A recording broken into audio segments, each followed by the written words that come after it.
Show tonight. New developments on that story in Manchester Airport. So busy show. Expect to get your messages, your emails, all the rest of it. And let me tell you that director Sebastian is on his own in the gallery this evening. So anything could happen. 2 hours of big opinion, big debate and big entertainment. I'll see you after the headlines and Ray Addison.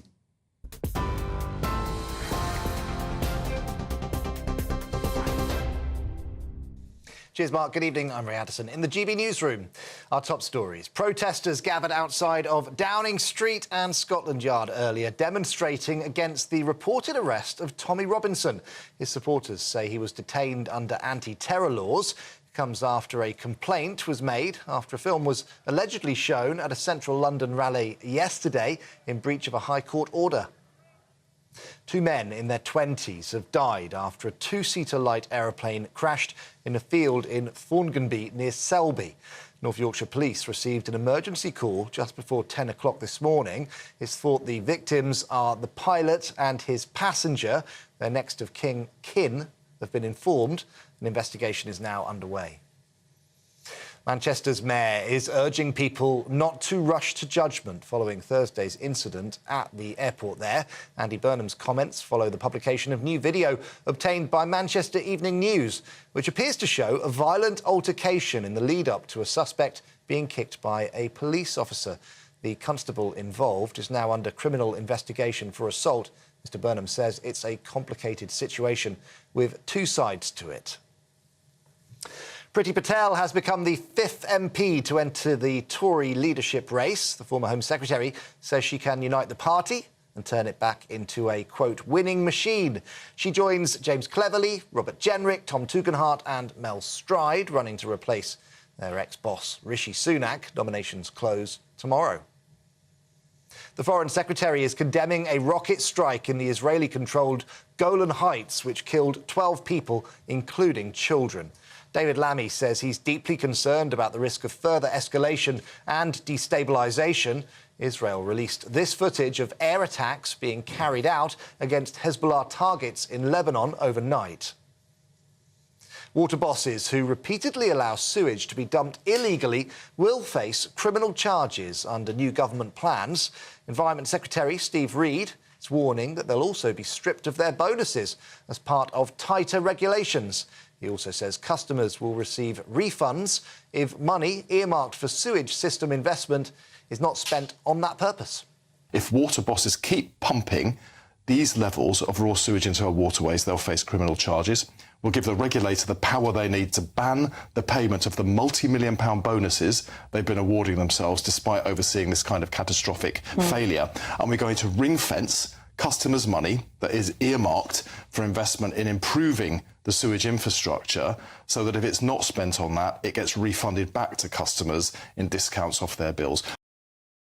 Right, those are the latest GB News headlines for now. Back to TV's Mark Dolan. For the very latest GB News direct to your smartphone, sign up to News Alerts by scanning the QR code or go to gbnews.com/alerts.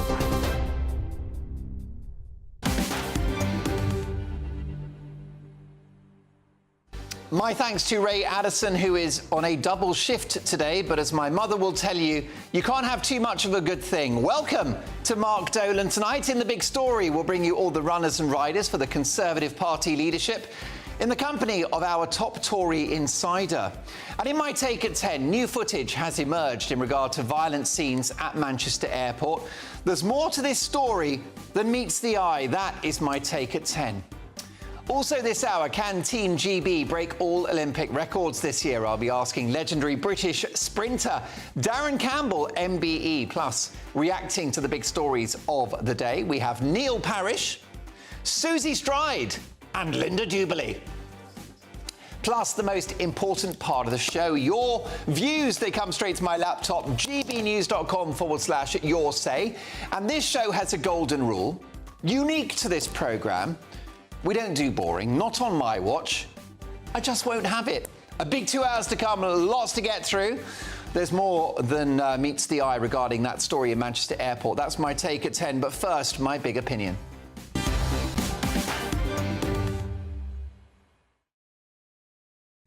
The Tories didn't get it when they were in power, and they don't get it now. After their illiberal and deeply unconservative pandemic policies, in which we paid healthy people to stay at home and wrecked the economy in a failed attempt to stop a virus, they presided over an explosion in legal and illegal immigration, the highest taxes since the Second World War, and wokery in our public institutions. Under the Conservatives, public toilets have gone unisex, which means awkwardness for women and a river of piss on the toilet seat, thanks to the men in there. Kids at school are being taught that they might be in the wrong body, and you can't even go into a supermarket now without being told someone's pronouns. All I wanted was a loaf of bread. I've had a parade of Tories on this show since that historic election defeat on July the 4th, with the same tired and complacent mantra that the Tory party is the oldest, most successful political party in the world. Well, it wasn't very successful 3 weeks ago, was it? Even when the opponent was the uncharismatic and frankly unpopular Sir Keir Starmer, who actually entered number 10 on Friday, the 5th of July, with negative poll ratings. But all I've heard from Conservatives since then is about how they are the natural party of government. Well, at this rate, they are the natural party of opposition. And they even face competition from Reform UK in that department. Reform could potentially overtake the Tories at the next election, having robbed them of countless seats at the first time of asking 3 weeks ago. As bland Tory backbenchers throw their hats into the ring to replace Sunak, the Conservatives at the moment are like the captain of the Titanic, claiming that there's nothing to see here as the ship sinks deeper into the ocean. They are in denial. Rishi Sunak, astonishingly, will remain leader until November. The process is far too slow, giving Labour a blank cheque to do untold damage to the country. The Tories don't need months of self-reflection. The message was clear on the 4th of July. They stopped being conservative, which is why they were chucked out and why Nigel Farage was gifted such a political opportunity. If the Tories had had sensible levels of legal net migration, if they had borrowed and taxed less, if they had stopped the boats and reacted to the pandemic more sensibly, which took into account the economy as well as the virus, there would be no Nigel Farage. By continuing to keep their heads in the sand and pretending that it's business as usual, they further cement Farage's position as the true Conservative voice in the House of Commons and as the credible alternative to Labour. Pathetic that the Tories have allowed this to happen, but there you have it. The Conservatives have had it too good for too long and have squandered opportunity after opportunity, not least with those red wall voters who gifted Boris Johnson power in 2019. He got Brexit done, fair enough, but he overreacted to COVID and trashed the Tory brand with Partygate. And Liz Truss did the same with the economy and that laudable but terribly executed mini-budget. Now, I am no Suella Braverman cheerleader. I see her as a political opportunist and a potentially divisive figure with a patchy record in government. But you've got to say she does have political courage. And while she may be a controversial figure, she seems to be the only person in the Conservative movement right now that has acknowledged what happened in July. Writing in the Telegraph newspaper, she said, if we don't recover the voters that we deliberately and arrogantly spurned, we will turn the Conservative Party into the 21st century version of the 20th century Liberal Party. And we can do better than being a collection of fanatical, irrelevant, centrist cranks who make it our business to insult our would-be voters for not being as smug and self-righteous as we are. Amen to that. Now, some of Braverman's comments are needlessly inflammatory. Her remarks are often two-footed. But she is a bold figure who, at her core, is a true Conservative, and they are a dying breed in the current Conservative Party. She's now so unpopular within her own party and so ideologically out of step that she may have to join Nigel Farage in Reform UK, making it the Farage 6, which would be a hollow victory for the Tories, who, in treating her so badly, are merely killing the messenger. Tom Tugendhat, Priti Patel, James Cleverly, Robert Jenrick, Mel Stride, they are all capable people. But do any of these names get your pulses racing? I do like Kemi Badenoch. She's got something about her. But when she launches her campaign tomorrow, will that too be more of the same? New face, same failed approach. Sorry, guys, continuity conservatism won't wash anymore. The Tories deserved to be chucked out of power, and right now they're making no credible case to get back in.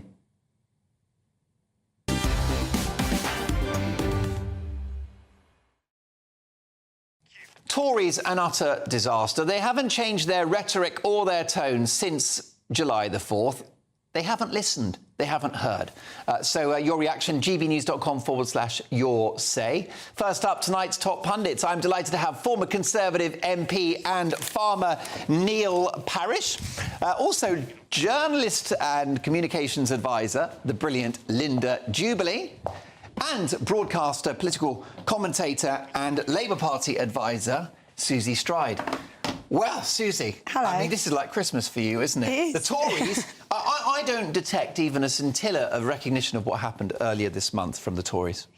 Yeah, it kind of feels, I mean, it's very, I mean, it becomes a problem, doesn't it? When political parties become very inward-looking, it, as you say, becomes a big problem. And I think, you know, this is what I said on one of your shows, I think it was a couple of weeks ago. It's almost like they need to refine what are they about. They need to refine what is the vision, what is the Conservatives about, what is the vision for this country? Because if they're not convinced of that, they're not going to convince the British public, you know. And, you know, I agree with some of these comments, you know, like voters can smell when you're almost like not... you're not believing in what they're saying when you're not kind of listening to what they're saying, and they need to listen, they need to kind of eat the humble pie. But also I do think they need to refine themselves and reimagine, which is a good word. Tony Blair talks about reimagining. Reimagine, what can the country look like? What does it look like? What do the Conservatives want the country to look like, and how does that look different to Labour? Because even though you're a Labour supporter, I guess as a Democrat you'd like to see a strong opposition. 100%. It's like when we had Jeremy Corbyn, which was a complete nightmare and a complete disaster. You know, Conservatives, good Conservatives, understood this is a problem for democracy in this country, and ultimately we want good democracy. And also, you know, I can understand and look across to Conservatives and see, you know, there's some good people there. I may not agree with their outlook on life, but there's some good people there. And ultimately, like you say, it's good for democracy. You know, we want healthy political parties. And so, yeah, I think there is a job to be done there on finding out what is their vision for the future of this country. Yeah, Linda Jubilee, the Conservatives are in total denial about what happened 3 weeks ago. Absolutely, and they have failed to, as Susie quite aptly said, eat humble pie. It's very annoying for everyone concerned that they constantly blame other people for their own defeat when it has been transparently obvious to everyone that they were riven with division, internecine fighting, and they couldn't, above all, and this is another thing Susie said, they could not define their purpose, their raison d'etre, their reason for being. They were not clear about it. And that's terribly, terribly arrogant, almost hubristic, in fact. And it's very annoying. You know, I was a Conservative Party member. I was on the Conservative candidates list, and ever since I've been very young, I have been a Conservative supporter. But I find that I can't do that any longer because I find it so intensely annoying that they have failed to wake up to what their responsibilities are in this. And Nigel Farage and Reform UK are a creation of the Conservative Party, are they not? In many respects, because they've created that opportunity for Nigel to step in, which is why 4 million people got behind his vision 3 weeks ago. Well, nature abhors a vacuum and all of that, but I think the party... I mean, I'd like to hear what Neil has to say about this. He's happy to be out, let me tell you. He dodged a bullet. I bet you are. But he's on the farm now. He's milking cows all day long. He couldn't be happier. Neil, isn't the party... then this is the difficulty. isn't the party, in fact, two parties? Yeah, there is an element of that. Also, we are not the natural party of government. We need to earn that, and I think there is arrogance about us which we've got to put behind us. Has that always been there? I think it's always been there, and I think, you know, when you are defeated and so many people are licking their wounds, and many good MPs were defeated, you know, not really their own fault, because when the party destroys itself, then everybody goes out in the tide, whoever they are. And I think, Mark, that where I disagree with you, I think we do have to eat much more humble pie and we have to reinvent ourselves. But I don't think we have to be in a vast hurry to do it. And I think Priti Patel and Kemi Badenoch are anything but, mundane, I can assure you. They're both very spicy and they can get things done. I want them now to really apologise to the British people for the way we behaved and way we... Which Braverman has, by the way, and my argument is she's the only one that's aware of what happened earlier I think this you'll month. find the new leader, whoever he or she is, will do precisely that. I think you want to take time. I mean, if you look at the last election, I mean, Keir Starmer had very few policies. It was the fact that the Conservative Party had destroyed itself and then it allowed Nigel Farage to weaken the vote and Labour marched in, and all fairness to them, and let's see what Keir Starmer can do. But I think what you do in opposition is, yes, you look to it's not only about immigration, it's also about young people, it's about housing, it's about a whole raft of things, and we really have got to come back with some exciting policies and not just target on one section of the community. That's what Labour's been quite successful in doing, is actually broadening its appeal. And until we broaden our appeal, we are dead. Linda, briefly? I think you used the right word when you were describing some or many Conservative backbenchers as being bland. I can remember, I won't name any names, but I can remember being on the list and told one of my problems was I tried too hard to answer questions. I simply had to understand how to talk a lot without saying anything. Yeah, there you go. I think brilliantly put. I've got to say, lots more to come. Next up in the big story, we'll bring you all of the runners and riders for the Tory leadership in the company of our top Tory insider. That's next.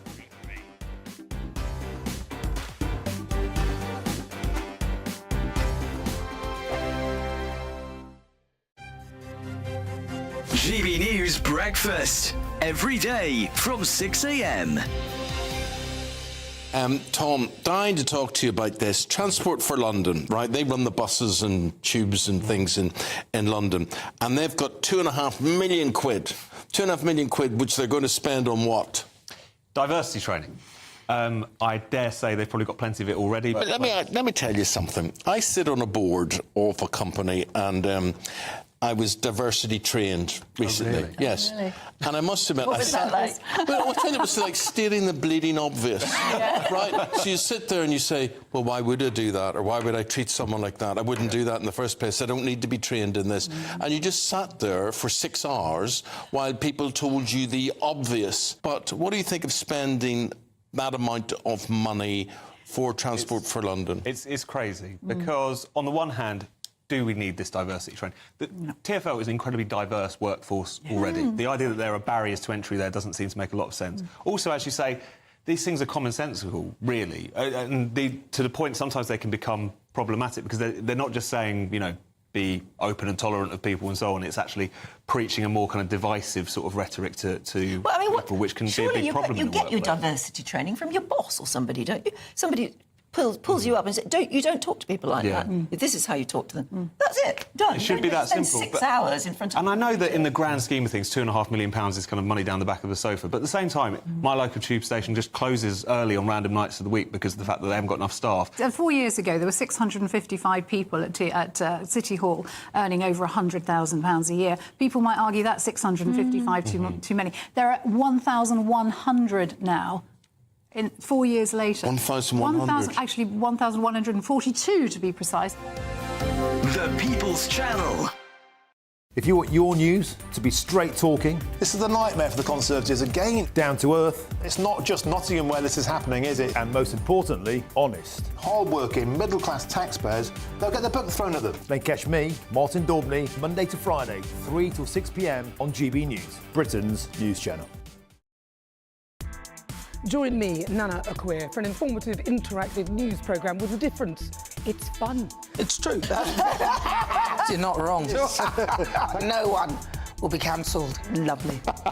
Join me from 3 p.m. every weekend, only on GB News, Britain's news channel. Join me, Neil Oliver, every Sunday night at 6 p.m. on GB News. And if an hour is not nearly enough for you, go to gbnews.com for special extended episodes online every Friday at 9 p.m, where we can truly get into the nitty-gritty of what's going on. GB News, Britain's news channel.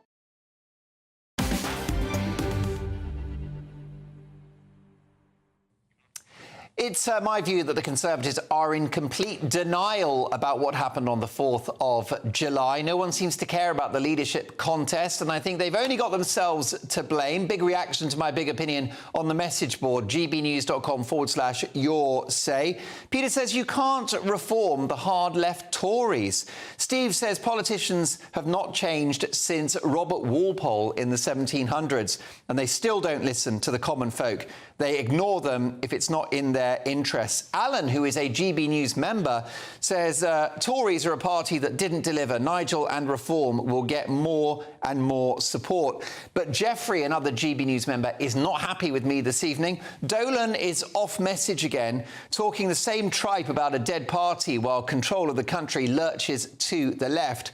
Why doesn't he tackle the gaslighting of all of us by MSM? Well, Jeffrey, you won't find any monologues or footage from GB News on the radio or TV of me supporting this incoming Labour government. But I think that we have a Labour government because the Tories have been so unconservative. It's time now for this.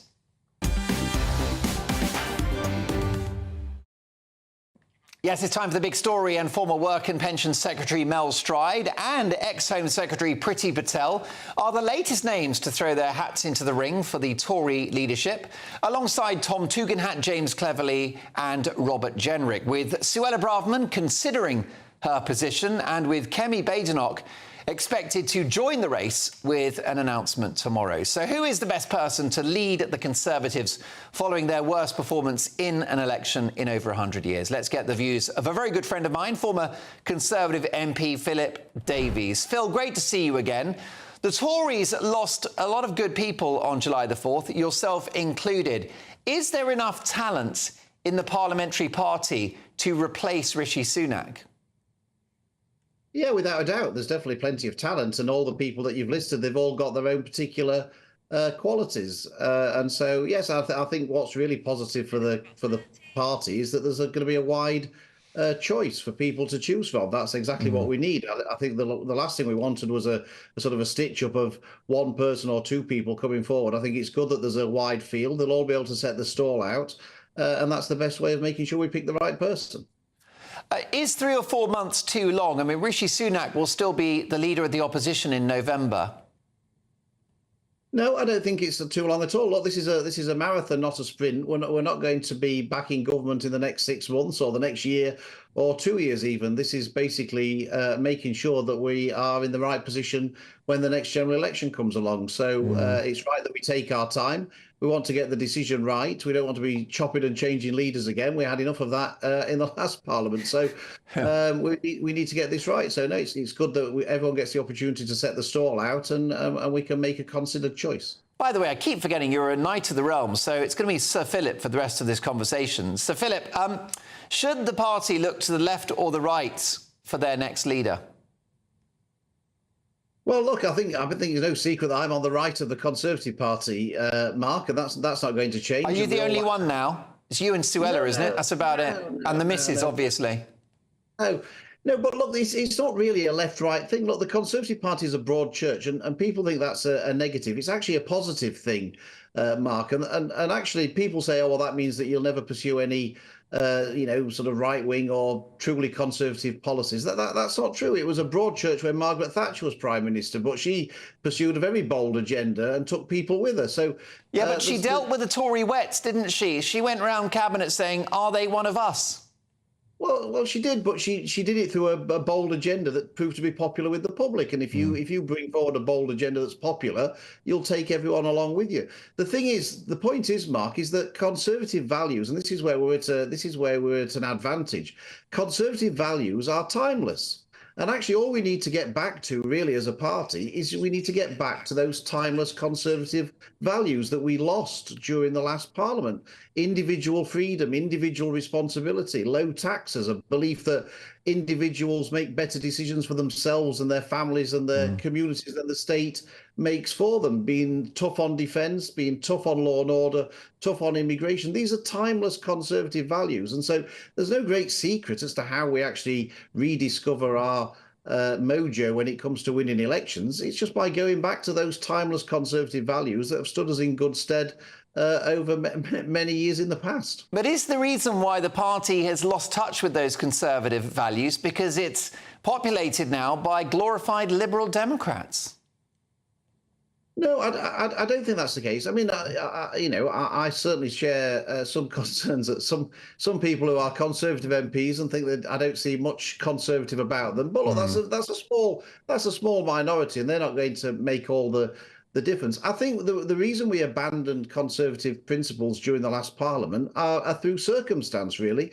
The first one being the disastrous decision to lock down the country during the COVID pandemic, where we basically let rip with socialism. I mean, we had state control that even Jeremy Corbyn would have blushed at introducing. And therefore, on the back of that, we then put up taxes, we borrowed more. We literally just lost everything from that moment onwards about what it means to be a Conservative, to be perfectly honest. And we went from sort of bad to worse. And what's often in any walk of life, when you make a bad decision and you start going downhill, you tend to compound that by making one bad decision after another. So we lost those values largely through circumstance, not through a deliberate act. And I think without the pandemic, we wouldn't really have abandoned those timeless conservative values, probably. But we did, and we've just got to rediscover them again. And it's, and Labour, I think the way that they're going at the moment, are going to make that quite easy for us, I think. Now, I tend to agree with you, of course, about lockdowns. The authorities, and the health authorities in particular, are very clear that we needed the lockdowns, the mask mandates and the vaccine mandates to save countless lives. That's not my view, but that is the official view of the majority of government advisors. But let's talk now about the voting process, Sir Philip. Can the membership be trusted with the vote, given that they chose Liz Truss at the last time of asking? Look, it's a thorny issue, this, Mark. Look, I've never believed that the members should have the vote, and that isn't anything to do with the members.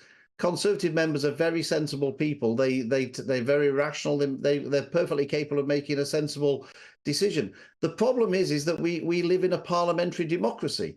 And the leader of any political party has to command the support of the parliamentary party. That's just a fact of life. And whenever a leader of a main political party hasn't carried the support of the parliamentary party, it's ended in disaster. And whether that was Ian Duncan-Smith or Liz Truss on our side, or whether it was Ed Miliband and Jeremy Corbyn on the Labour side, it just doesn't work. It's not a reflection of the members or anything to do with them. It's just a fact that in a parliamentary democracy, you've got to carry the support of the parliamentary party. And I think what I would say to Conservative Party members is that when it comes down to the last two, if there's a clear choice of the parliamentary party, then that should be the default position, unless there's some extraordinary reason why that shouldn't be endorsed. I think you would go against that at your peril.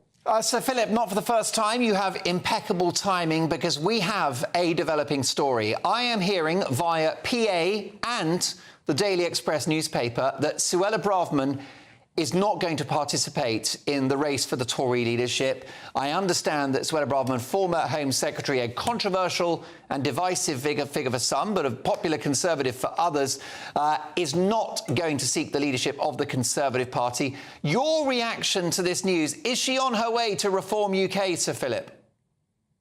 Well, I very much hope not. I mean, I'm not surprised that Suella isn't standing, and I suspect the reason is that she couldn't get 10 people to sign the nomination papers, and I think Suella probably burnt her bridges when she wrote a rather what might be considered by Conservative candidates at the general election unhelpful article a day or two before the election, and I think through that she probably burnt her bridges with her parliamentary colleagues. But so I'm not surprised about that. But look, Suella is. I agree with Suella on virtually everything. She's if you ever meet her, which I'm sure you have, Mark, she's a delightful person to speak to. She's got many qualities. I'm sure she's got a big future within the Conservative Party. So I certainly hope she doesn't defect to another party. It would be extraordinary to stand at a general election as a Conservative and then defect to another party within a few weeks or months. So I hope that doesn't happen. Suella is, as far as I'm concerned, a strong Conservative, and I hope that she'll remain that for many years to come. But it doesn't surprise me that she's not in the leadership contest. Most definitely. I'm hearing that she did achieve the necessary 10 votes in order to actually put forward her nomination, that she got the requisite support of at least 10 Tory backbenchers, but that she's not going to run. If she does go to Reform UK, Sir Philip, that would be a catastrophe for the Conservatives and a coup for Nigel Farage, wouldn't it? Well, look, if we lose anybody to any party, but someone of her profile, Sir Philip. Yeah, of course. I mean, like I say, I'm a huge admirer of Suella. So, but would it not be a failure of the party if she was able to go to Reform UK? And wouldn't it be symbolic of the ideological gap now between the people that agree with Suella Braverman and the rest of the Tory party? Well, I think it'd be premature. I mean, Suella. I mean, like I say, I think this is speculation. I hope that she wouldn't go to Reform, and I'm pretty sure from everything I know about her that she's a strong Conservative, and I don't anticipate that happening. But if she was minded to do that, it'd be rather premature. She should at least give a new leader a chance to get there and set their stall out and see whether or not she wants to support them or not. It wouldn't be an indictment of the Conservative Party as it is now, because we haven't chosen our leader yet. So I think she might at least see what happens in the leadership contest and what the agenda of the new leader is. I think I would advise everyone to do that before they made any rash decisions about which party they want to be in. Sir Philip, do you have any inkling who will be the leader of the opposition in November? No, I think it's a really open contest, to be perfectly honest.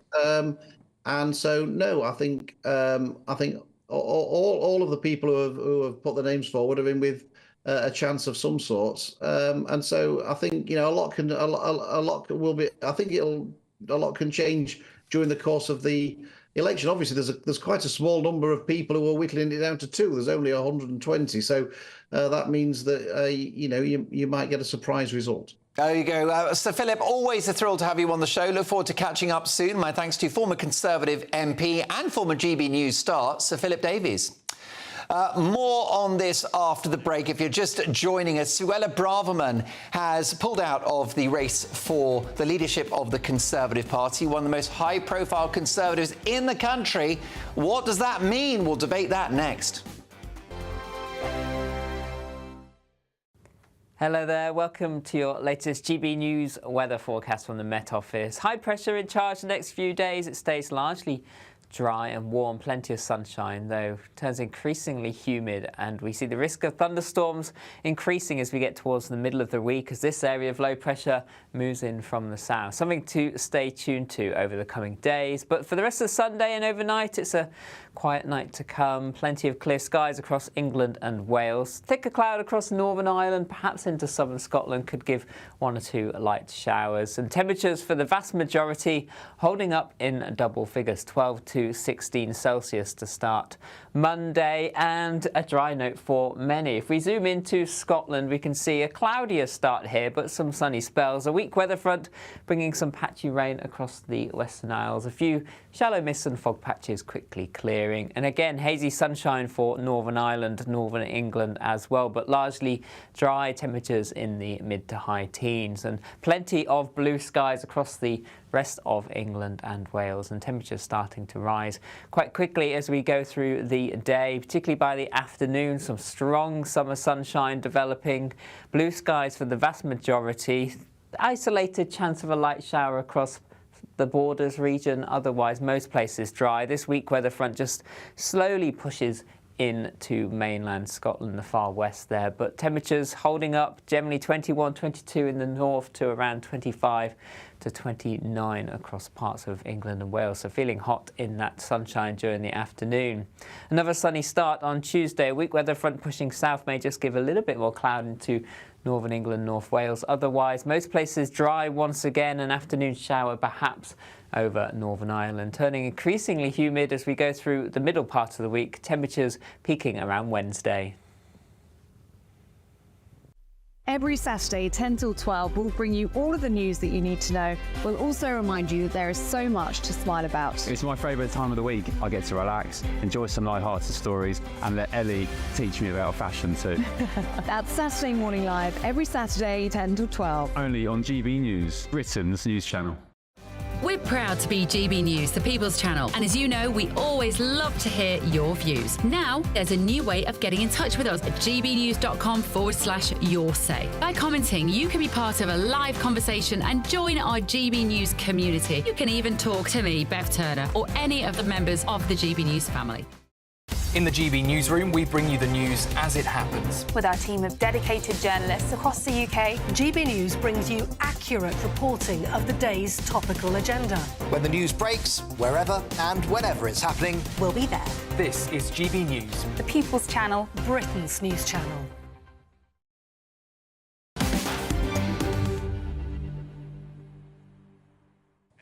Welcome back to the show, and we have a developing story, which is the former Home Secretary, Suella Braverman, one of the most high-profile Conservatives in the country, is not going to be participating in the leadership for the Tory party, the election of the Tory party leader to replace Rishi Sunak. This is Suella Braverman, by the way, who has been very outspoken on issues around immigration and about the Conservatives' strategy going into the election. Of course, an election that ended disastrously for the Conservatives with their biggest loss in over 100 years. She has been excoriating about how unconservative the Conservatives have become. Speaking to the press in just the last few minutes, she said that she got the backing she needed to run, but has chosen not to. Here's the quote: "Although I'm grateful to the 10 MPs who wanted to nominate me for the leadership, getting onto the ballot is not enough. There is, for good or for ill, no point in someone like me running to lead the Tory party when most of the MPs disagree with my diagnosis and prescription of what went wrong and how to fix it." She said the party's disastrous election result was down to failures on immigration, taxes and transgender ideology. She added, "I've been branded mad, bad and dangerous enough to see that the Tory party does not want to hear this, and so I will bow out here." Now, this is a huge story. Back to me, Sebastian, if you can. This is a massive, massive development, and it comes just half an hour after my big opinion, in which that was the key point that I made, is that you can love or hate Suella Braverman, but she's a true Conservative, and she doesn't belong in this new, woke, plant-based Conservative Party 2.0. Glorified Liberal Democrats is what many of them have become.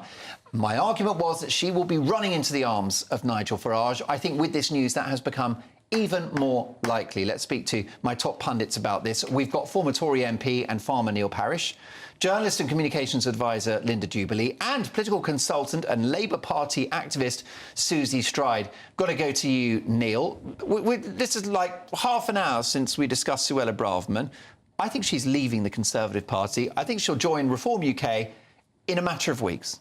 First of all, I'm not a plant-based Tory, all right? I'll get that. Well, you make plants, don't you? You're a farmer. I'm a farmer and I like red meat, so let's get this absolutely straight. But on the Suella Braverman, the problem with Suella was that on the Tuesday before the election, right, the election's coming on the Thursday, she sends off a blast, OK? The Tories not got it right, the election's going badly. No MP likes that when you're facing a general election. Had she waited to 10 o'clock on Thursday when the polls were closed, she could have said said That's what she liked. ancient history. It's not ancient history, not as far as the MPs are concerned. Now, I think what happened with Suella is, yes, she probably got the backing to go onto the ballot paper, but she probably didn't get enough backing to go too far when it came to the ballot. Now, look, we are bigger always than one personality, however big or however good. You're going to tell me that the oldest and most successful political party in a minute? When you've got... No, no. Playing the Tory greatest hits. When you've got people like Kemi Badenoch, you've got people there who can actually be there and I would suggest, would have just as much appeal as Suella Braverman in many quarters. Yeah. And so, therefore, like I said, I think it's Suella's choice not to stand. It'll be Suella's choice whether she remains with the Conservative Party or whether she goes to Reform, despite what you might say. Right. I think, Linda, that Neil is another Tory in denial. I think it's catastrophic that she's not running in the leadership, particularly given that she has said she doesn't belong in this modern Tory party. Yeah, but and that shows some integrity. I do not agree with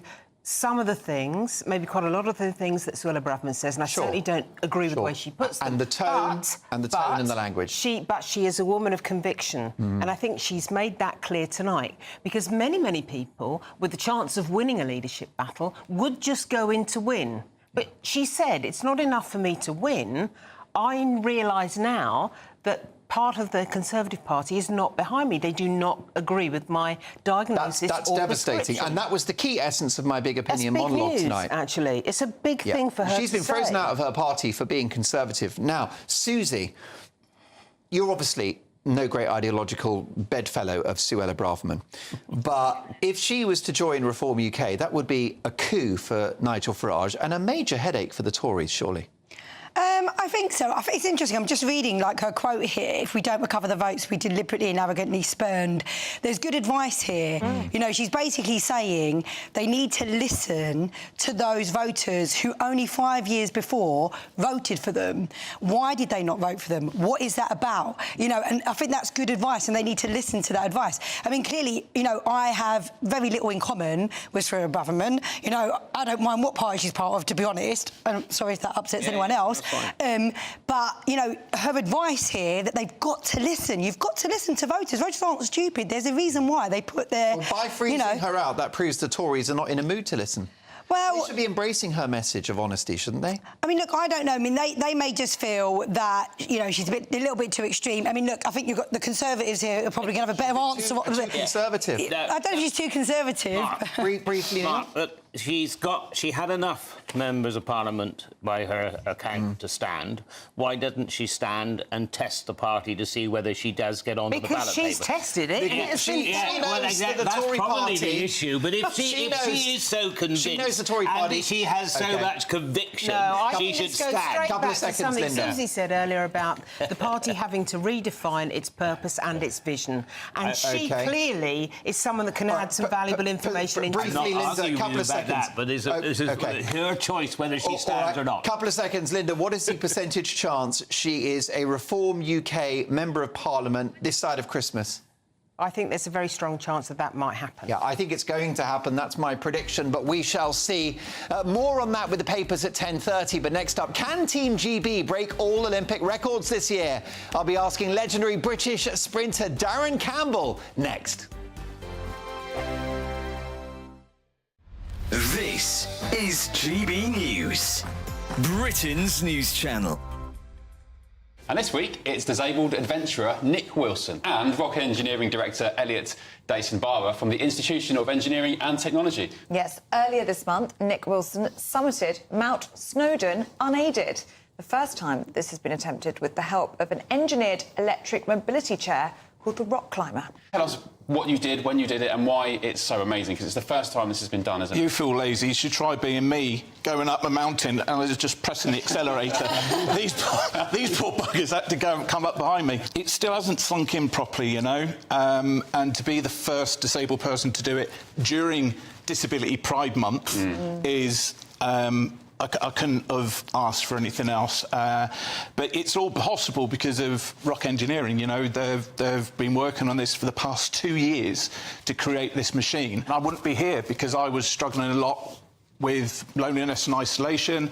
I was very suicidal, and they literally saved my life with this project. The whole thing came around by accident, you know, meeting Nick, and he kind of highlighted some issues to us in terms of his accessibility, and he you know, he lives in Toaster near where we're based, and he came down the high street and sort of said, I can't even get into the shops in the high street. So, Nick, you just mentioned that the kind of place you were in before doing this, you were lonely, suicidal. Yeah. What was it like when you finally managed to scale Snowdon? Because I've done it on foot, and just being for anyone, being in nature and fresh air. The one word that I think I've used throughout this is freeing.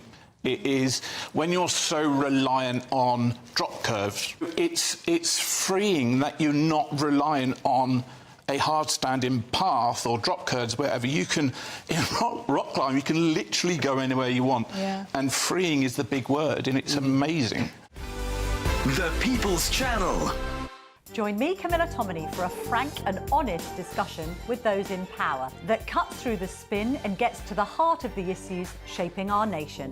You haven't confirmed that you want to stand as leader, but you haven't ruled it out either. This report basically says that he's not fit to stand trial. Is he indecisive? Incompetent? I deliver the dose of reality Westminster needs. That's the Camilla Tominey Show at 9:30 every Sunday on GB News. The People's Channel, Britain's news channel. I'm Christopher Hope. From pop stars to politicians, I'll interview anybody in a pub who's got a political opinion. Join me every Friday on Spotify, Apple Podcasts, YouTube or gbnews.com, or wherever you get your podcasts. This is GB News, the People's Channel.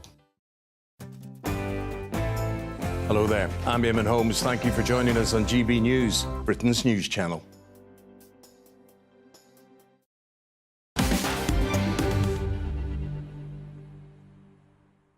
Coming up in my Take at 10, new footage has emerged in regard to violent scenes at Manchester Airport. Let me tell you, there's more to this story than meets the eye. That's my Take at 10. Plus, we'll pick up on the shocking news, the stunning news, the political bombshell that Suella Braverman, former Home Secretary, is not going to be in the race to replace Rishi Sunak as Tory leader. More reaction from a top Tory insider in the next hour, plus in the papers. But first, this.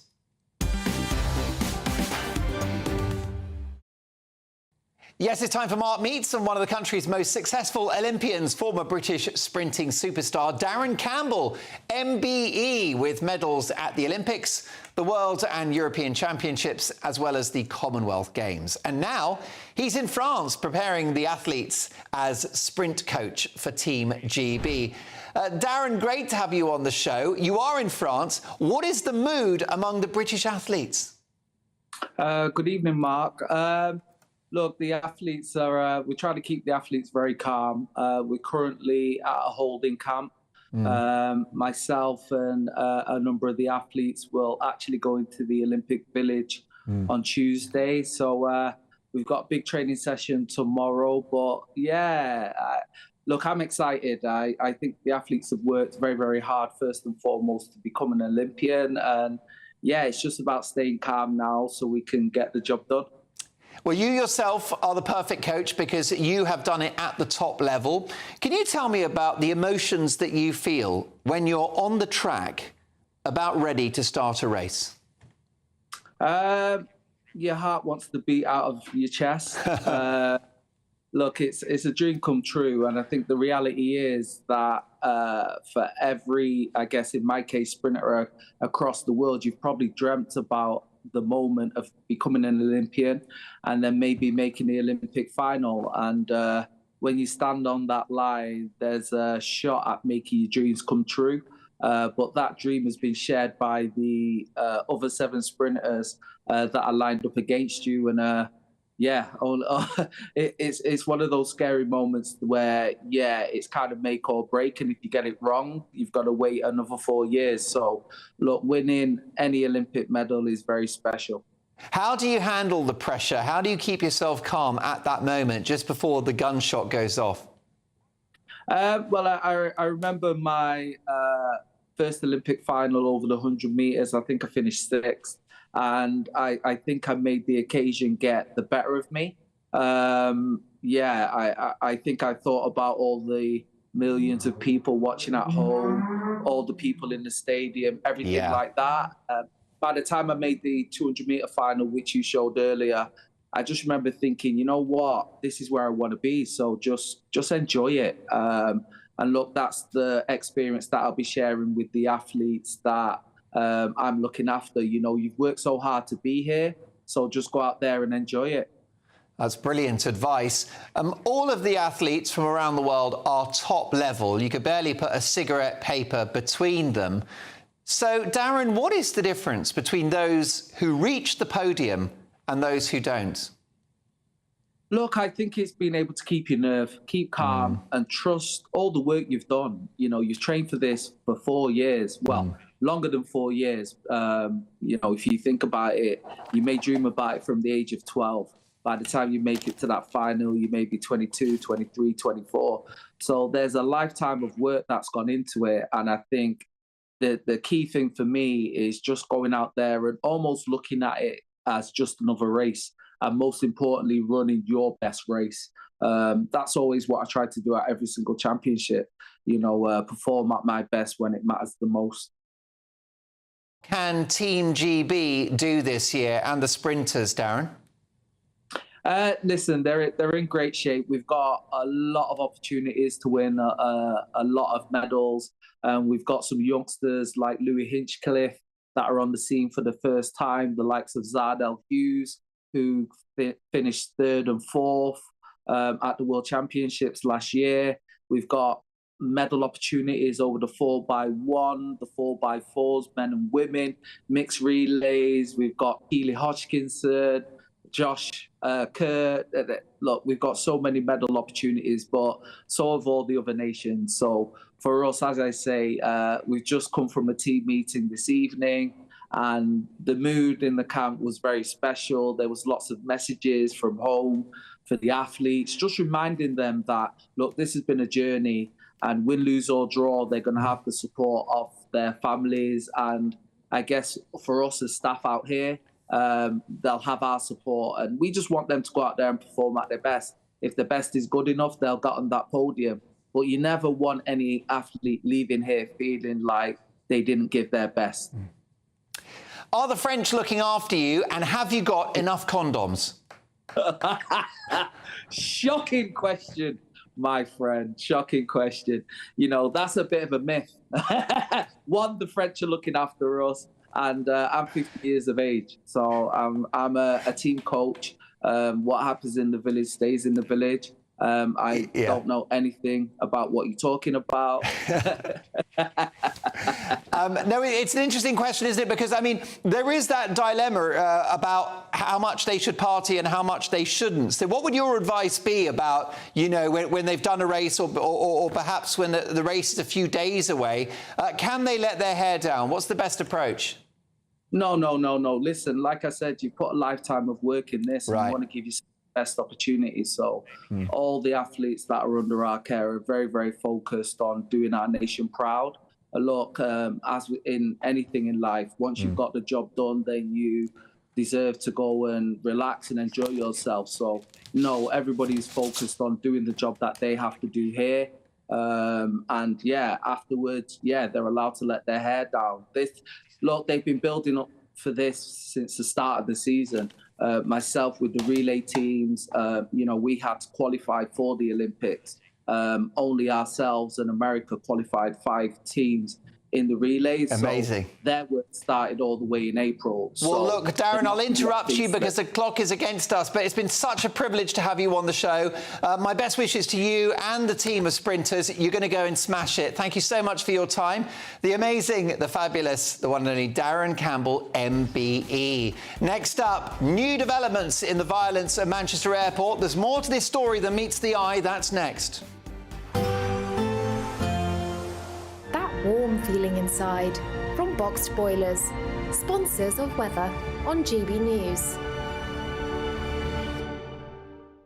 Hello there, welcome to your latest GB News weather forecast from the Met Office. High pressure in charge the next few days. It stays largely dry and warm, plenty of sunshine, though turns increasingly humid, and we see the risk of thunderstorms increasing as we get towards the middle of the week as this area of low pressure moves in from the south. Something to stay tuned to over the coming days. But for the rest of Sunday and overnight, it's a quiet night to come. Plenty of clear skies across England and Wales. Thicker cloud across Northern Ireland, perhaps into southern Scotland, could give 1 or 2 light showers. And temperatures for the vast majority holding up in double figures, 12 to 16 Celsius to start Monday, and a dry note for many. If we zoom into Scotland, we can see a cloudier start here, but some sunny spells. A weak weather front bringing some patchy rain across the Western Isles. A few shallow mists and fog patches quickly clearing. And again, hazy sunshine for Northern Ireland, Northern England as well, but largely dry, temperatures in the mid to high teens. And plenty of blue skies across the rest of England and Wales, and temperatures starting to rise quite quickly as we go through the day, particularly by the afternoon. Some strong summer sunshine developing, blue skies for the vast majority, isolated chance of a light shower across the borders region, otherwise most places dry. This weak weather front just slowly pushes into mainland Scotland, the far west there, but temperatures holding up, generally 21, 22 in the north to around 25 to 29 across parts of England and Wales, so feeling hot in that sunshine during the afternoon. Another sunny start on Tuesday. A weak weather front pushing south may just give a little bit more cloud into northern England, North Wales. Otherwise, most places dry once again, an afternoon shower perhaps over Northern Ireland. Turning increasingly humid as we go through the middle part of the week, temperatures peaking around Wednesday. Looks like things are heating up. Boxed boilers, sponsors of weather on GB News.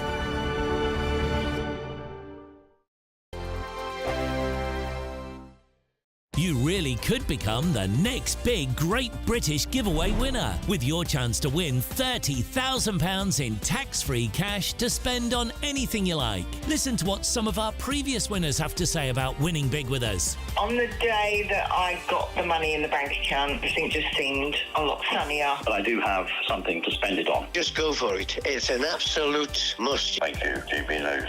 Amazing feeling to win. For another chance to win £30,000 in tax-free cash, text cash to 63232. Text costs £2 plus 1 standard network rate message. You can enter online at gbnews.com/win. Entries cost £2, or post your name and number to GB07 PO Box 8690 Derby DE1 9TT. UK only. Entrants must be 18 or over. Lines close at 5 p.m. on the 30th of August. Please check the closing time if listening or watching on demand. Good luck. Good afternoon, Britain. Your lunchtime update on the stories that matter across the UK. From breaking news and insightful analysis, inspiring stories and lively debates. You're comparing yourself to a former Prime Minister. Which is it? Stay informed, stay updated, stay entertained. I just don't know how anyone would not want to be there. Every weekday from midday. We are Good Afternoon Britain, only on GB News. Britain's news channel. Hi there, I'm Michelle Dewberry, and I'm going to take a second to tell you all about my show, Dubes & Co. We start off with the issues of the day. We then bring in both sides of the argument. We get rid of the disrespect. And then you throw me into the mix. And trust me, I'll tell it exactly how it is. And then, of course, the magic ingredient, you at home. We mix it all together, and what have we got? In my opinion, the best debate show in town. Monday to Friday, 6 till 7 on GB News, Britain's news channel. Join me, Camilla Tominey, for a frank and honest discussion with those in power that cuts through the spin and gets to the heart of the issues shaping our nation. You haven't confirmed that you want to stand as leader, but you haven't ruled it out either. This report basically says that he's not fit to stand trial. Is he indecisive? Incompetent? I deliver the dose of reality Westminster needs. That's the Camilla Tominey Show at 9:30 every Sunday on GB News, the People's Channel, Britain's news channel. I'm Patrick Christie's. Every weeknight from 9, I bring you 2 hours of unmissable, explosive debate and headline-grabbing interviews. What impact has that had? We got death threats and the bomb threats on. As time passes, She could have saved Storm. you made my argument for me. My guest and I tackle the issues that really matter with a sharp take on every story. Went everywhere. Something practical could be done. I can become something different. Patrick Christie's tonight from 9 p.m. only on GB News, Britain's news channel.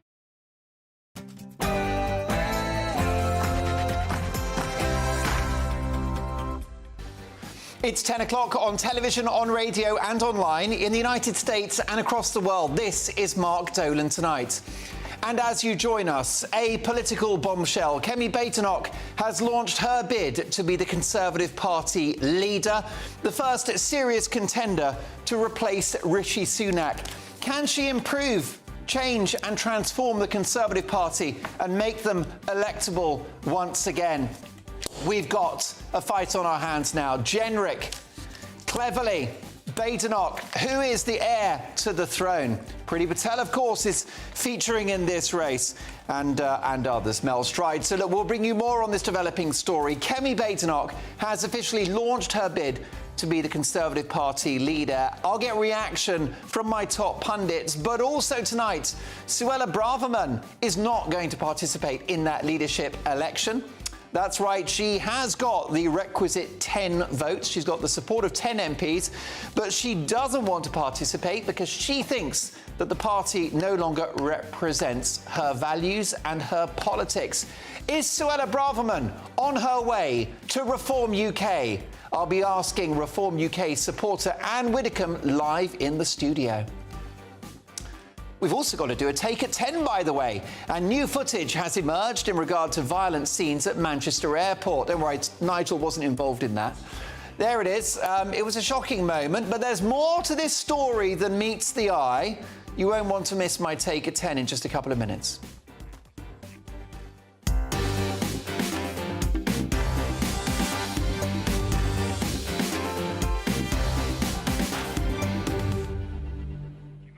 Braverman out, Badenoch in, or what is the future for the Conservative Party? I'll be asking Anne Widdecombe live in the studio in just a couple of minutes' time. But first, the news headlines and more on this breaking political story with Ray Addison.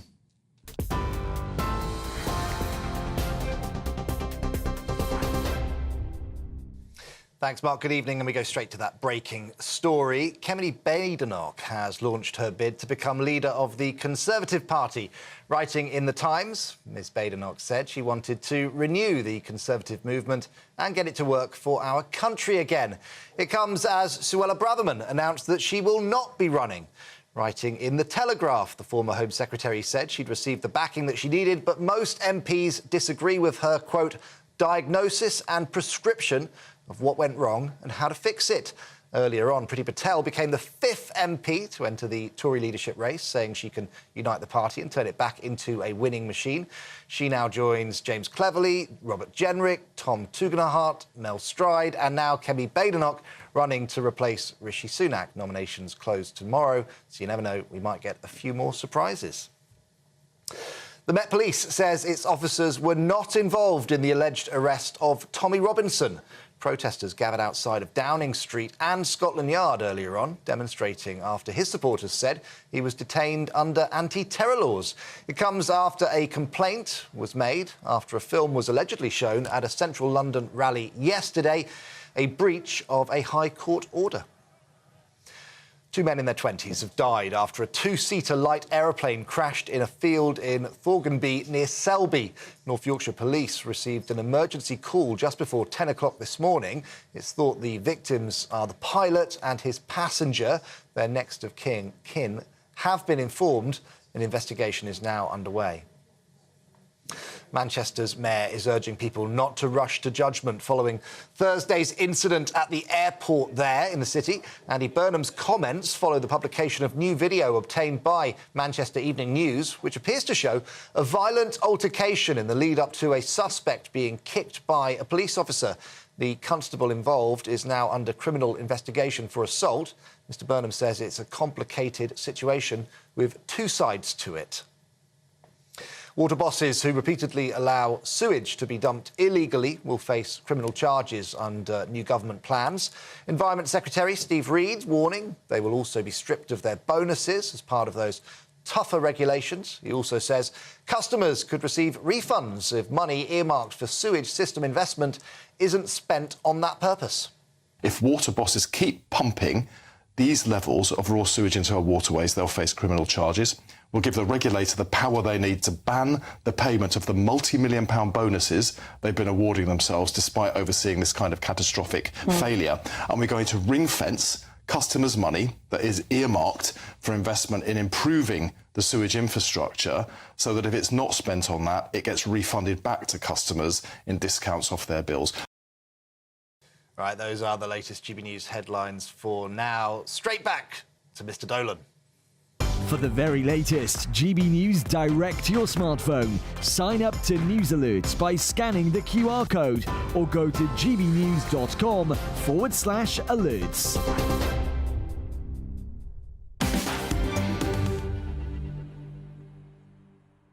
Thank you, Ray, and welcome to a very busy Mark Dolan tonight. As she announces she is not running for the Tory leadership, is Suella Braverman on her way to Reform UK? I'll get reaction from Anne Widdecombe, and if you're joining us, Kemi Badenoch has launched her bid to be Conservative Party leader. Writing in The Times, she said the party deserved to lose in the general election because it was unsure of who it was and who it was building a new country for. So we'll bring you new reaction to the news that Kemi Badenoch is throwing her hat into the ring to become the Tory leader, and Suella Braverman sensationally rules herself out of the race. Is she on her way into the arms of Nigel Farage? Plus, in the last word, are Labour lying when they say the nation's finances are worse than expected? Plus, tomorrow's newspaper front pages and live reaction in the studio from tonight's top pundits. This evening, Neil Parish, Susie Stride and Linda Jubilee. Lots to get through. A packed hour. Reaction to the big news, the big political news, which is it's Badenoch in, Braverman out. We'll tackle that with Anne Widdecombe live in the studio after my take at 10.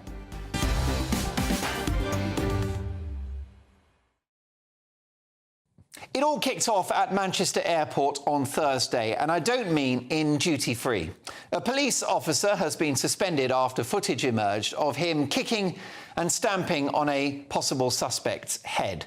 Shocking scenes, I'll grant you, but the internet, as always, decided to ignore any context, with a judgment being made following 10 seconds of selective video footage. However, since then, new footage has emerged of what happened in the lead-up to that infamous stamp, which, of course, woke progressives are desperate to characterise as a George Floyd moment, when a black man in America died after an officer knelt on his neck. That, of course, led to the rise of the Black Lives Matter movement. The George Floyd case is very tragic, but contested by some, and the fallout following it has set US race relations back by decades. So maybe we shouldn't do that here. This new shocking clip, courtesy of the Manchester Evening News, shows 3 police officers being violently assaulted, including, we understand, 1 female police officer who suffered a broken nose. Now, call me old-fashioned, but I think that if I violently attacked and hospitalised 3 police officers in an airport, I might get something back. I may come to physical harm myself. Kind of lost my human rights at that point, if you know what I mean. It's been reported that armed officers feared that the alleged suspects may have tried to get hold of their firearms in an airport, not an unreasonable concern. By the way, this wouldn't be a story almost anywhere else in the world. But here in the UK, the police doing their job and dealing with alleged criminals in a security-sensitive environment like an airport led to 200 angry people gathering outside Rochdale Police Station, and a campaign by the self-styled TikTok lawyer Ahmed Yaqub to defend these men, saying nothing can justify a police officer kicking a defenceless man in the head. Can't it? You tell me. This drama has seen the suspended police officer subjected to trial by social media, with keyboard warriors online already calling for his sacking. Now, these actions may or may not have been justified, and if something happened that shouldn't have happened, the officer must face the consequences. There is an criminal investigation ongoing, and I agree with the Manchester Mayor Andy Burnham, who has said that we should not rush to judgment. But the speed with which this cop has been hung out to dry without knowing the full story speaks volumes. Who would be a police officer in 2024? In the end, the ridiculous idea of defund the police and the demonisation of cops, which has been a disaster in America's great cities following George Floyd, is now reaching our shores. If cops get attacked just for doing their job, a dangerous and now thankless one, who could blame them for rolling over to the criminals and letting them do their worst next time? We've seen what happens in America if you politicise policing and punish officers for serving out their duties. You get a breakdown in law and order. And it's already started here. We saw it with those riots in Leeds, where officers were effectively powerless to stop the violence and disorder. The fear of inflaming community tensions or being accused of racism is making their job nigh on impossible. Remember the good old days when breaking the law got you arrested and banged up? During those riots in Leeds, officers sat in their cop cars and looked on as a double-decker bus was set on fire. Mob rule is here, folks. We've seen it at the so-called peace marches, which are suffused with anti-Jewish hate. We saw it in Leeds, and it is becoming a feature of British life. Is it any wonder that record numbers of police officers are quitting? Who could blame them? Home Office statistics show that of the 9,000 officers who left forces in England and Wales last year, more than half voluntarily resigned. Currently, 1 in 5 police officers is considering handing in their truncheon. This tells its own story.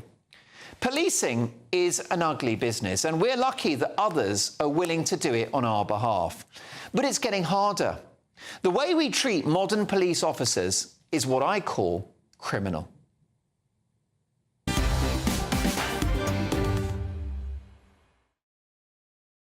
There is definitely more to that story than meets the eye, but I think that cops are being demonised. I think they're being punished for doing their job. Let me know your thoughts, and I'll get to your opinions in a moment. But first, tonight's top pundits, former Tory MP and farmer Neil Parish, journalist and communications advisor Linda Jubilee, and political consultant and Labour Party activist Susie Stride. Linda, let me start with you.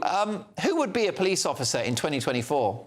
Who indeed? It is terribly, terribly distressing to see this, but it's an inescapable fact that when Sir Robert Peel set up the police force, he talked about policing by consent. And that has been a central tenet of policing for hundreds of years now. And I know that it's really tough for police officers not to overreact or even react in difficult situations, but they are trained not to do that, particularly in the elite squads, for example, those police officers that are sent to airports. So it's understandable that this police officer or several police officers lost their temper, but at the end of the day, they have to be able to control that if we are going to govern successfully. And I speak as someone who does media training for the emergency services.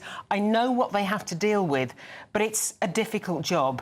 As you say, who'd want to be a police officer these days? Definitely. Briefly, if you can, Neil Parish, your reaction to how the police have been sort of treated by the media regarding what happened in Manchester on Thursday. Yeah, I mean, I think the police must be very concerned because we do need a good police force and we do need to give it our support. I absolutely agree that, you know, the level of violence was too much, but I think lost their temper. I also think that I would take the judgment of Andy Burnham because although I was not a Labour MP, I knew him when he was in the House of Commons and he's got very sound judgment. And so, therefore, let's really put this inquiry. It's really, at the end of the day, is it, you know, this policeman lost his his temper, he reacted wrongly, but should he be drummed out of the police force? I think that is the issue, really. I think it needs to be looked at very seriously, but that will be an interesting decision, and that's where I think, you know, we need to give the police our support. And I'd be interested to see what comes out of that inquiry. Most definitely. Susie Stride, let me quote Dan Hodges, the excellent columnist at the Mail on Sunday, who tweeted the following: re Manchester, some people say the guy was on the ground, it was still unjustified. If you assault a police officer as brutally as we saw in that clip, you deserve to get some back. End of. I mean, I think, look, it is complex, and I agree with what Neil's saying here. Like, I'm inclined to listen to what Andy Burnham is saying, you know, and I just think it's really important, isn't it? We need to be really reasoned and calm in how we respond to these things, and we need to kind of wait to get all the evidence, because we've already seen what's happened. You know, a really quick clip came out, everyone reacted, and then actually there's actually a slightly bigger context here that people hadn't seen. So I think we just need to kind of wait and listen and be calm and be measured in how we respond. Ultimately, we can't have violence, you know, towards... I'm not happy with what I see in that clip of someone's head being stamped on. That's not OK. At the same time, we can't have a woman being punched in the face and her nose being broken and there not be a reaction to that. And also, we do need to make sure that we are looking after, you know, we want to make sure that in the future we have police officers in this country that feel supported. But in order for that to happen, we do need to have proper accountability. But I think the right thing here is to wait and to be measured in how we respond to this, and as we see more evidence come out. And on that, we can agree. Let me tell you, if you're just joining us, political development, which is that Kemi Badenoch, a possible front-runner for the Tory leadership, has thrown her hat into the ring. I'll get reaction from my pundits at 10:30. And another political bombshell, which is that Suella Braverman has announced that she's not running for the leadership because the party no longer represents her values or her politics. Is Suella Braverman on her way to Nigel Farage's Reform UK? I'll be asking Reform UK supporter Anne Widdecombe live in the studio next. Welcome to State of the Nation, daily plunge into the stories shaping our country.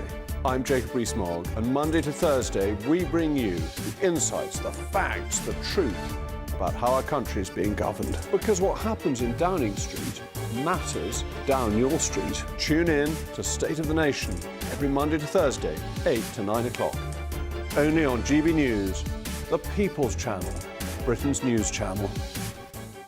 Sunday with Michael Portillo from 11, only on GB News. Welcome back to Sunday with Michael Portillo.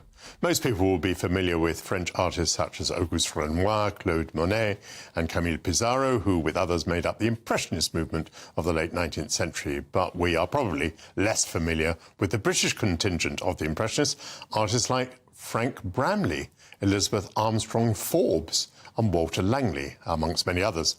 David Messam is on a mission to change that. I'm joined by David Messam and by Patrick Duffy, an esteemed archivist.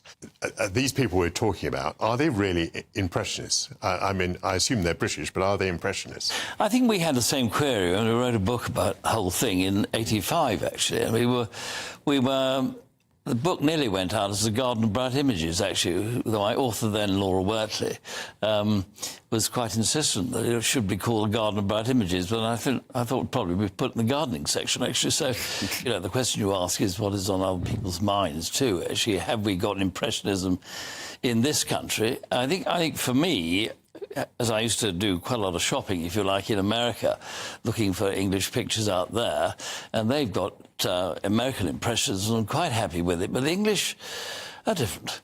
Were they friends and colleagues? Were they collaborators with the French Impressionists? Broadly speaking, British Impressionism is, as we term it, is the post-Impressionist movement. So they were certainly inspired by the French Impressionist movement as it was, but they came later. They travelled around Europe and became attuned to en plein air painting, so painting outdoors, and that's what they brought over with them. We call it British realism, but there's a focus. British realism, I kind of recognise. Yes. I mean, that's exactly what that exactly. The People's Channel. I'm Arlene Foster on GB News, Britain's news channel.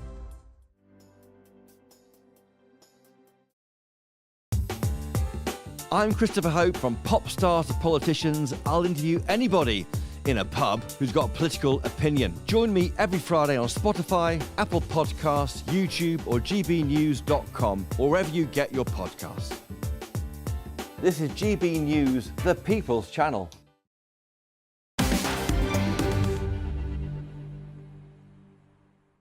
Welcome back. The paper's at 10:30, but if you're just joining us, let me tell you that Kemi Badenoch, the former business secretary, has announced her bid to be the Conservative Party leader, replacing Rishi Sunak.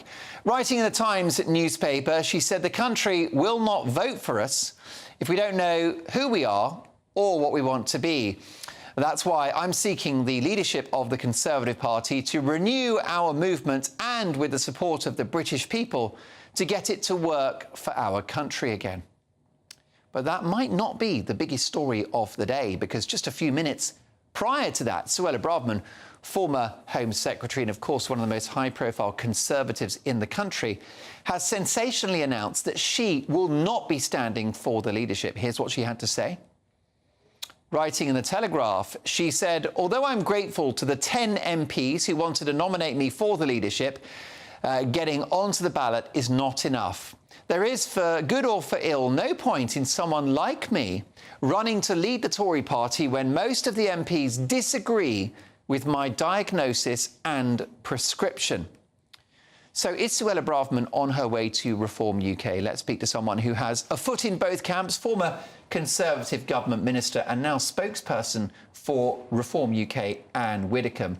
And did you see this coming regarding Suella Braverman? Did you think it was unlikely that she'd run for the leadership? I thought it very likely that she would run. But, of course, I think she's made the right analysis, because she's saying, yes, of course she can run, of course she's got enough support to run, but that's not going to do her any good at all.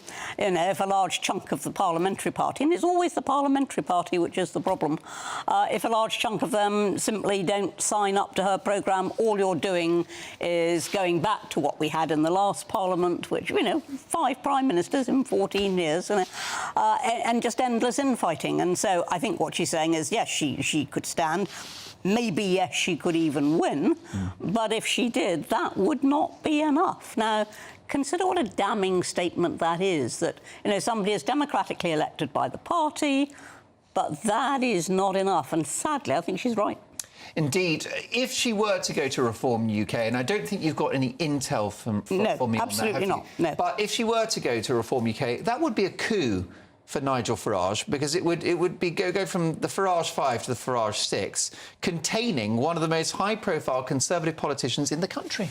Indeed, and I mean, it would also be a devastating comment on the Conservative Party if somebody... It would be what happened to you, 6 or 7 years ago when you went to... When I went to the Brexit Party. Oh, Brexit Party, yeah. I went to the Brexit Party.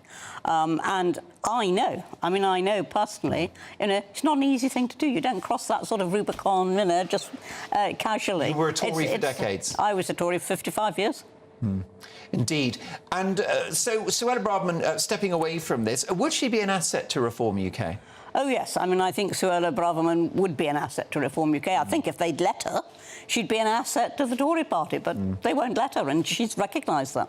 What has happened to the Conservatives? Why are they so ideologically far away from where Braverman is? She wants taxes to be low, she wants to police our borders, she wants to end wokery in the public sector. What's happened to the Tory party that they're not embracing those ideas? Well, I think what's happened to them is they're completely out of kilter with the country. You know, the country embraces those ideas. That's why Reform did so well in the election. 4 million votes. Yeah. And a higher share of the vote than the Liberal Democrats. You know, we should always remember that. Not reflected in the number of seats, but in the share of vote. You know, we got better than the Lib Dems. And that was because we are speaking, I believe, for the country. You know, people want low taxes, lower crime, lower immigration, you know, the end of woke, if possible, and free speech. First thing Starmer's done is to say that he's going to abandon the Conservative free speech bill for universities. So he's effectively saying free speech doesn't matter to the Labour Party. Now, where's the opposition on this? You know, you actually, that should have united the whole opposition in horror Doesn't appear to have done. However, some would argue that if Braverman joins Reform UK, that will add to the sense that it's a sort of fringe group of crackpots and right-wing lunatics. Well, I don't know that I would call Suella a crackpot or a right-wing lunatic. I think sometimes she's a bit in your face. But that applies to a lot of politicians. And I think that given the principles that she's enunciated, she would be a good fit for Reform. But I've absolutely no inkling at all that either she or Reform are thinking about it. But would it not lend to that sense that the Reform are, you know, something of a fringe minority on the right, and that the Conservatives are the broad church and really Reform UK extremists? Well, the Conservatives aren't broad church. They don't know what they're doing, don't know what they stand for, and always arguing about it. Now, you know, we've had great swings in the Conservative Party. You know, we had Edward Heath, then we had Margaret Thatcher, who was completely different than John Major. But the Tories as a whole stood together. And that is the discipline they've lost. And we have this great argument, should they go left, should they go right, should they go centre, should they be a broad church? Nothing matters as much as restoring discipline and unity. That is what actually matters. And unity doesn't mean compromising all over the place. It means getting some discipline back. You know Nigel Farage well. He's the leader of Reform UK. Do you think he would welcome Suella Braverman into the party? Do you think he's actually reaching out to her as we speak? I've no idea whether he's reaching out to her or not. Well, first of all, let me say I've no idea whether he is or not, and that's genuine. That's, you know, absolutely Would your true. advice, though, be to Nigel that perhaps he should drop her a text? No, I think, and I've said this throughout, that if people want to join us, they apply to us. No hard sell. We don't go out, you know, trying to poach, because we don't need to. If Braverman were to join Reform UK, might that influence the policy platform? Well, I think her policies are broadly in sync with Reform UK. So I don't think it's going to influence the Reform policy platform. Whether it influences the Conservative Party to think again, I don't know. But as I say, the first thing they've got to rediscover is discipline. And until they've got that, doesn't matter what else they stand for. Depending on who wins the Tory leadership, do you think some kind of collaborative relationship is possible between Reform and the Conservatives? Well, this has been speculated on endlessly, as you know. I mean, ever since Reform got 5 MPs into Parliament, you know, this speculation has continued. Either a deal or cooperation? At the moment, I wouldn't cooperate with a rabble. I wouldn't cooperate with a rabble. I would wait for them to get their act together before I even considered it. So you wouldn't necessarily rule it out. Are there any of those candidates on the list at the moment who've thrown their hat into the ring, whether it's Robert Jenrick, James Cleverly or Kemi Badenoch, who's just tonight announced her candidature? Are any of those true Conservatives who could do a good job at the top of the party? Well, interestingly, Kemi's used the word capitalism. Nobody else is using that word. So I think that's an interesting one. I mean, I can't believe it's quite as big news as it is that she's standing for the leadership. I mean, was she ever expected to do anything else? I mean, come on, Mark, you know, where's the news? Well, she is the front runner, isn't she? Probably. Probably, but we haven't yet got the total lineup. No, I mean, are there any of those candidates that have caught your eye, who you admire, who think who could actually transform the fortunes of the party? Well, I think Kemi has a lot of the right policies. When you look at somebody like Mel Stride, now, unfortunately, he's anti-Brexit, and that, you know, as far as I'm concerned, that's a deal breaker. That's it. It's a deal breaker. But if you look at Mel Stride, he's quite a social conservative. I mean, not wholly, but quite a social conservative. He's got a lot of experience in ministerial office, and he's a very calm individual. Now, I speak from experience because he is actually my MP, and still is by about 61 votes. So he's still my MP. And he's a reasonable individual, but he just is anti-Brexit. There's no argument about that. And if you're anti-Brexit... We've done that before, haven't we, with Theresa May? You know, if you're anti-Brexit, you get nowhere. And it's such a thrill to have you in the studio. I think you come from a wedding. You look fabulous this evening. Oh, thank you. I'm going to break the rules and ask you one more question, even though the clock's against us. Former Home Office Minister, your reaction to this footage that we've seen during the week of violence at Manchester Airport. The first video involved a police officer appearing to stamp on the head of an alleged and suspected criminal. And now new footage from the Manchester Evening News, showing what happened before that, which is 3 police officers violently attacked. At first glance, does the officer look to be in the wrong? Oh, I think the officer is in the wrong to stamp on somebody's head when they're down on the floor. But, as I said to your colleague, Patrick Christus, on Thursday, I said, hang on, we've got this one narrow video and we're being invited to pass judgment on that. And we haven't seen anything else and we don't know what else went on. And, oh, was I right? Indeed. Does this form part of the narrative that we're very hard on police these days, that we demonise police officers for doing their job and doing their best? Well, that's a part of it, but I think there's also a wider narrative than that, which is our liking as a nation for melodrama. And this terrible trend we've got now for very selective excerpts of what somebody said, of what somebody's done, of a video which might include an awful lot of stuff, but you just get this narrow excerpt. And everybody rushes to judgment on the basis of it. And I sometimes think, have we just lost our ability to think? Most definitely. Are you concerned about law and order in this country? Of course, we had the riots in Leeds the week before where police sat in their cop cars and let it play out. Yeah, well, they should not have sat in their cop cars and let it play out. We do need some tough policing, but not to the extent of stamping on people's heads. No, I mean, that's sort of the scenes in Leeds look a bit like mob rule. And as I pointed out in my Take at 10, we saw that during the so-called peace marches, which in many cases support Hamas. And, you've had anti-Jewish slogans without any censure from cops. Of course, it's a portion of the mob. And you see that also with Just Stop Oil. It's a few individuals, but absolute chaos can they cause. And what a thrill to have you in the studio, looking splendid as always. Mark Dolan tonight on a Sunday would not be Mark Dolan tonight without Anne Widdecombe. Look forward to catching up next week. Thank you. Brilliant, the amazing Anne Widdecombe. Next up, tomorrow's front pages with full pundit reaction. Braverman out, Badenoch in. We'll debate that next. Hello there, welcome to your latest GB News weather forecast from the Met Office. High pressure in charge the next few days. It stays largely dry and warm, plenty of sunshine, though turns increasingly humid, and we see the risk of thunderstorms increasing as we get towards the middle of the week as this area of low pressure moves in from the south. Something to stay tuned to over the coming days. But for the rest of Sunday and overnight, it's a quiet night to come. Plenty of clear skies across England and Wales. Thicker cloud across Northern Ireland, perhaps into southern Scotland, could give 1 or 2 light showers. And temperatures for the vast majority holding up in double figures, 12 to 16 Celsius to start Monday, and a dry note for many. If we zoom into Scotland, we can see a cloudier start here, but some sunny spells. A weak weather front bringing some patchy rain across the Western Isles. A few shallow mists and fog patches quickly clearing. And again, hazy sunshine for Northern Ireland, Northern England as well, but largely dry, temperatures in the mid to high teens. And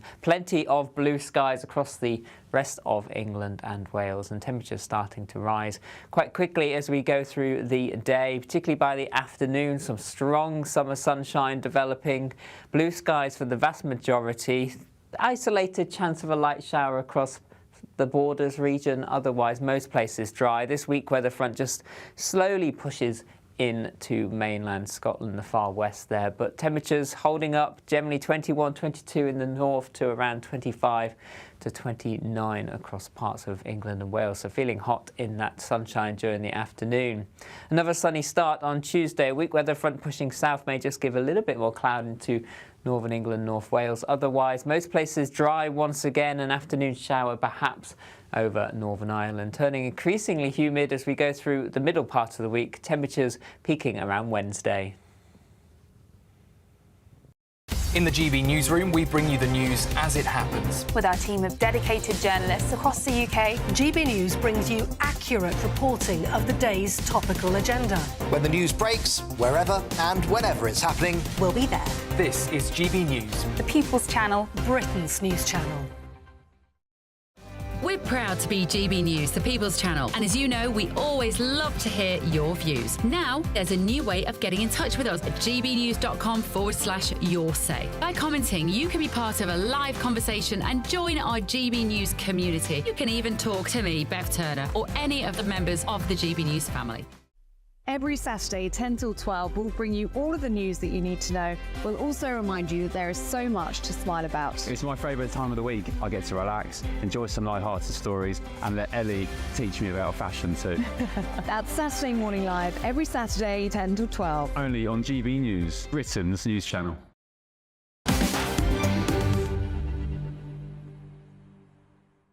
Welcome back. Time now for tomorrow's front pages.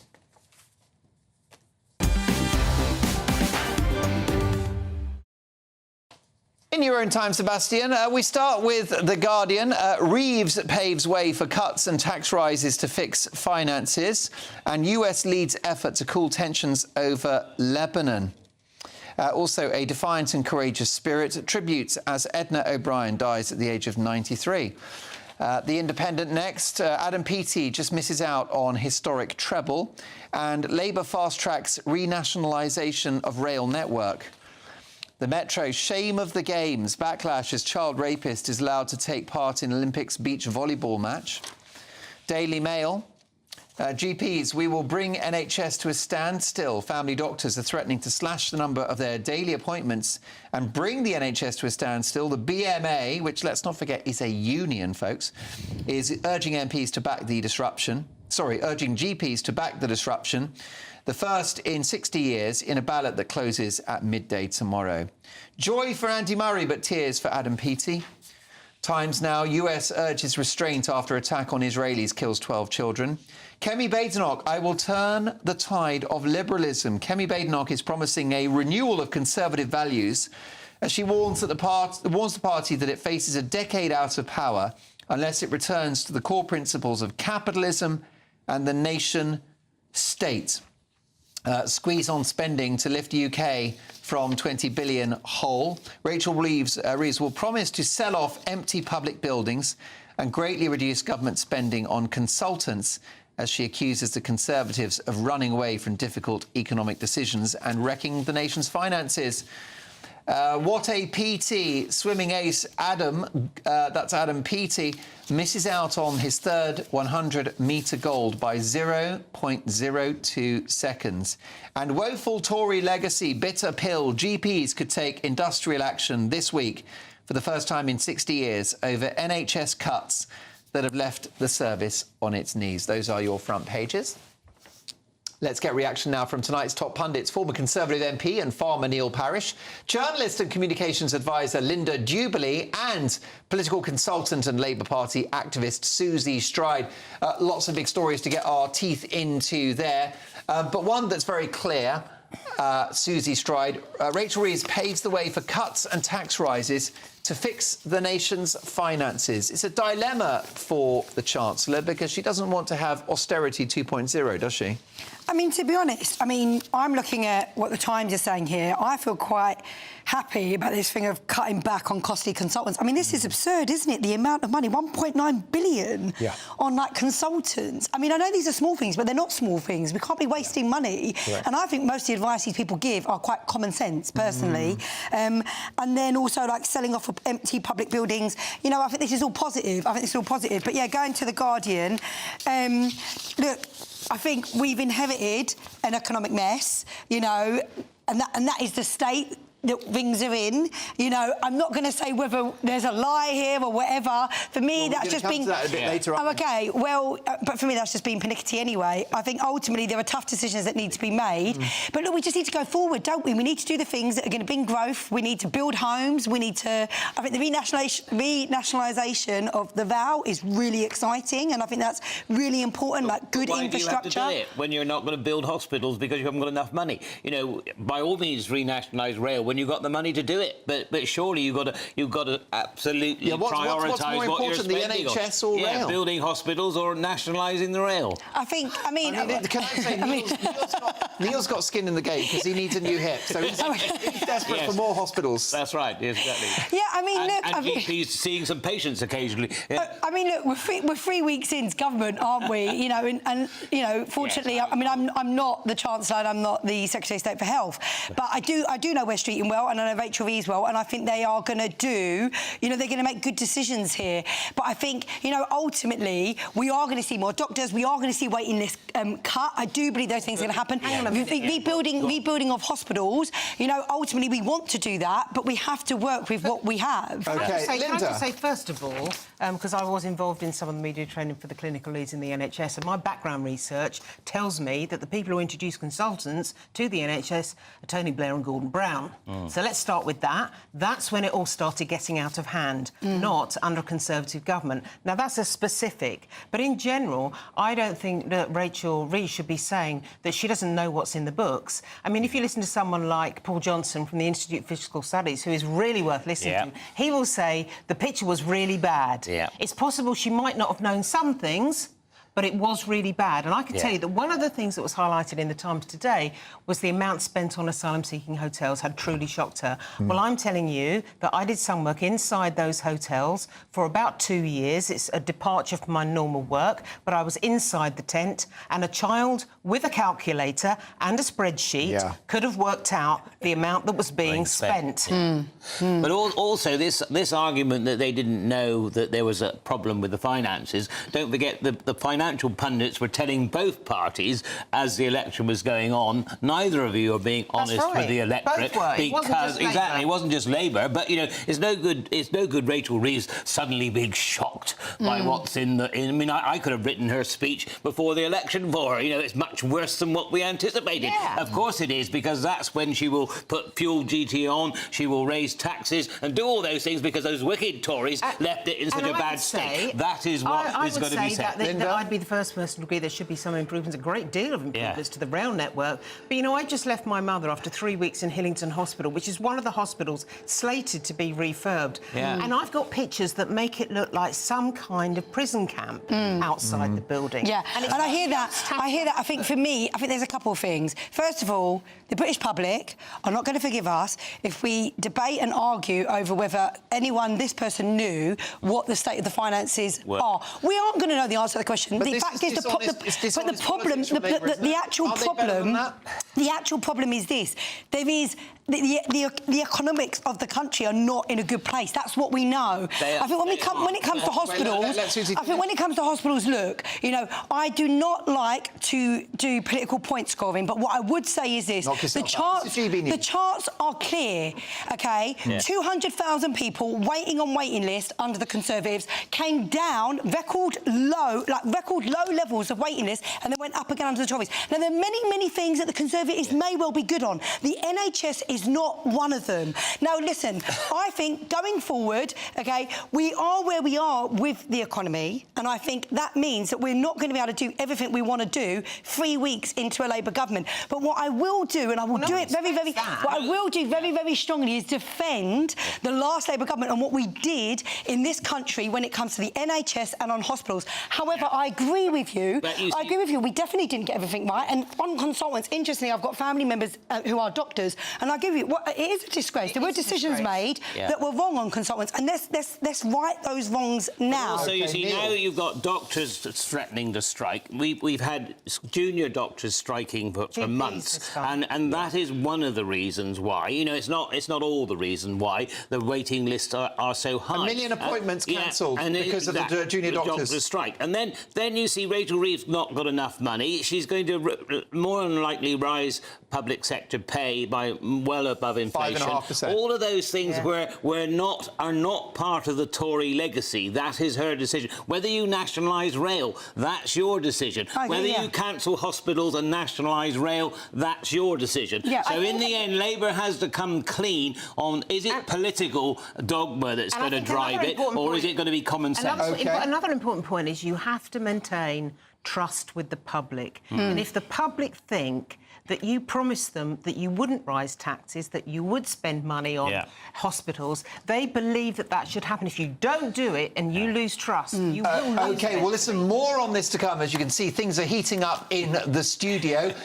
Coming in, we've got front pages from the Express and the Telegraph. And in the last word, the director of the Popular Conservatives, Mark Littlewood, reacts to the news that Badenoch is in and Braverman is out. Kemi Badenoch, former business secretary, thrown her hat into the ring for the Tory leadership. Suella Braverman said that she can't run for the leadership of this party because it doesn't agree with her Conservative policies. I'll get reaction on that. Plus, a simple question.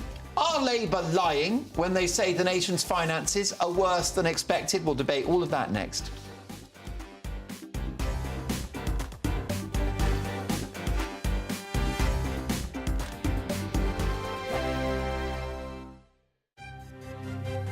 GB News Breakfast. Every day from 6 a.m.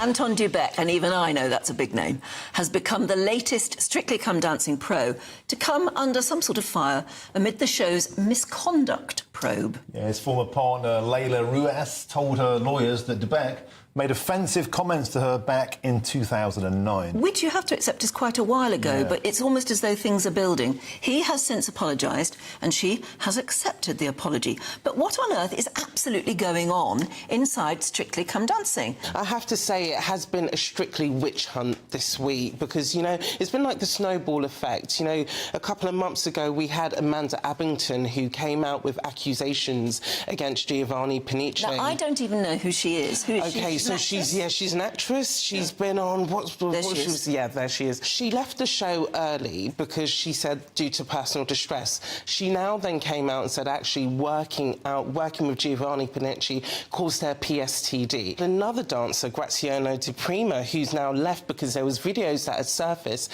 that apparently he was physically abusive towards his partner Zara McDermott, who this week actually came up with her side of the story and said that actually during training sessions she was kicked by him and physically abused by him. So he's now left the show. Is this a case of celebrities being snowflakes, or is there something in this? Is this something more sinister? You know, Martin, there's always two sides to the story, and the dancers are coming from that point of view where they say it's because we want to win. But when you're a celebrity who might not have much dancing experience, you think about the glitz and the glamour of Strictly, but what we're hearing now is a lot of celebrities over the years have said, I've been left with PSTD. I was physically abused when I was on Strictly, verbally abused. And so now we're getting all the other side to what actually celebrities are saying they're experiencing. The People's Channel. Hi there, I'm Michelle Dewberry, and I'm going to take a second to tell you all about my show, Dubes & Co. We start off with the issues of the day. We then bring in both sides of the arguments. We get rid of the disrespect, and then you throw me into the mix. And trust me, I'll tell it exactly how it is. And then, of course, the magic ingredient, you at home. We mix it all together, and what have we got? In my opinion, the best debate show in town. Monday to Friday, 6 till 7 on GB News, Britain's news channel. Good afternoon, Britain. Your lunchtime update on the stories that matter across the UK. From breaking news and insightful analysis, inspiring stories and lively debates. Are you comparing yourself to a former Prime Minister? Which is it? Stay informed, stay updated, stay entertained. I just don't know how anyone would not want to be there. Every weekday from midday. We are Good Afternoon Britain, only on GB News. Britain's news channel.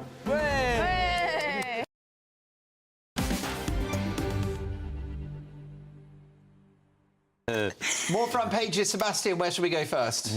Telegraph, let's have a look at what they lead with. Israel to retaliate against Hezbollah. Silver for Adam Peaty. Reeves to sell off land and buildings to help fill £20 billion black hole in public finances. And Kemi Badenoch vows capitalism is not a dirty word in the leader race. And the Daily Express, Labour's tax mistruths betray the British public. We'll get to that story with my next guest in just a moment. It is time now for the last word. We'll bring my pundits back in just a moment. But let me tell you that the former Home Secretary, Suella Braverman, one of the most high-profile Conservatives in the country, has announced that she will be not running for the leadership. Here's what she told the Telegraph. Although I'm grateful to the 10 MPs who wanted to nominate me for the leadership, getting onto the ballot is not good enough. There is, for good or for ill, no point in someone like me running to lead the Tory party when most of the MPs disagree with my prognosis and prescription. Let's get reaction now from the director of the Popular Conservatives, and let me tell you, Liz Truss's former policy advisor, Mark Littlewood. Mark, lovely to have you back on the show. What does it tell us about the current state of the Conservative Party that Suella Braverman doesn't feel part of it? Yeah, she hasn't gone quite that far, Mark. I think she's paying a heavy price for having been pretty brave in giving her analysis and prescription. And there's a very complicated set of rules on how you've got to become Conservative Party leader. Over the next few weeks and months, we'll be looking entirely at the diminished band of 121 MPs, because they've got to whittle it down to 2, and then it gets to the membership. But if you can't get about 40 Conservative MPs to back you in the final analysis, you're not going to be one of the last 2 on the ballot paper. And I guess Suella realised that she probably didn't have the numbers to do that. That said, whichever 2 do finally make it onto the ballot and go to the party membership, I suspect something like Suella Braverman's analysis will be the most popular one amongst the party members, and something along those lines is what will probably prevail in the end. Indeed, I mean, timely, really, because my big opinion monologue was based around Suella Braverman and the fact that she's being punished by her own party, as you said, for speaking the truth. I feel that the Tories are in denial about what happened on July the 4th. I've had so many ex-Tory MPs telling me that it's the oldest political party in the world, the most successful, the natural party of government. Well, listen, they're out of power. It could be a decade, and I think Braverman was just dropping some truth bombs. So here's the question, Mark. Is she on her way to Reform UK and into the arms of Nigel Farage? A, I doubt it, Mark, and B, I very much hope not. I mean, I think that they're, until we know at least the outcome of this Conservative leadership election, which is going to drag on until November the 2nd, so it's going to be a protracted process, and then at least give the new leader some time to actually execute a strategy. I don't think anybody should act too rashly. But I think I would say this, that understandably, because it's the first words that pass a politician's lips when they're looking to lead a party, all of these calls for unity are all well and good. But I think unity is something you've actually got to practice, not just preach. And the Conservatives have got to be honest that actually, given a whole range of difficult decisions in recent years, where the answer was either 1 or 0, we often gave the answer 0.5. When we were given a choice between black and white, we often chose grey. And I think unity might have to wait, at least in terms of the debate, until we flush some of those things out. Are we in favour of ECHR or not? And you've basically got to make a firm decision on those sort of things. Now, that doesn't mean you need to be foul-mouthed about each other or play dirty tricks, but it does mean that you need to be honest where the differences are. If the Tory leadership election does that and actually starts to tease out some of these differences and then makes a decision, I think the Conservative Party could be back in business rather faster than some people are imagining. Who's the best person to make that happen, Mark? Kemi Badenoch has announced her candidature to become the Tory party leader in November. Can Kemi Badenoch move the dial for the Conservatives? She's a very impressive performer. I'm a party member, Mark. I'm obviously not an MP, so it doesn't matter what I think until we get to the last 2. More's the pity. Kemi's a very impressive performer. Priti Patel, I think, is potentially quite an interesting unity candidate as well. She hasn't sent out press releases demanding unity. She's, if you like, been practicing unity over the last 2 or 3 years. She served neither in Rishi Sunak's government nor in Liz Truss's, so a bit of a breath of fresh air, but way too early to tell. And I think the party's done the right thing. It does mean that we won't be holding Labour to account perhaps as much as we should in the next 2 or 3 months, but we've got to get this right. And let's have this beauty parade. Well, it's called a beauty parade.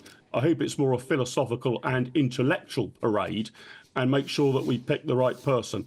Because you're quite right, Mark, in what you said. The Conservative and Unionist Party can go on about being the most successful party in the world for 3 centuries, but it has no right to any particular vote share or any particular number of seats. And if we get this wrong, then I think people might be starting to talk about the real long-time fall of the Conservative Party rather than its bounce back. So this is crucial. These weeks are vital. I agree. Mark, stay with us. Let's bring in our pundits. Susie Stride, who is Mel Stride's daughter. We've also got, I'm joking, of course.